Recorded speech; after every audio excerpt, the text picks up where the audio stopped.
Welcome back to another tech video. Today I'm going to be going through your question, answering it, and hopefully you find the solution. Now, don't forget to stay just a little bit crazy like me, and you'll hopefully get to the resolution. Now, let's continue on to the video.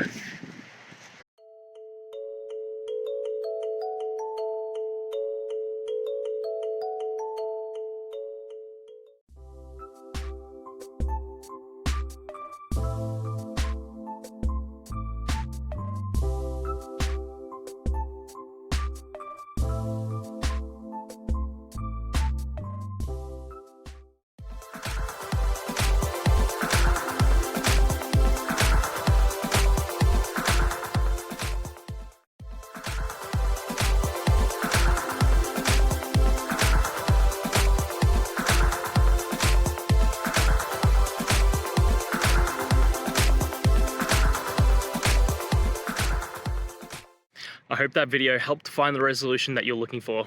And if it did, please, I'd appreciate it if you could hit subscribe.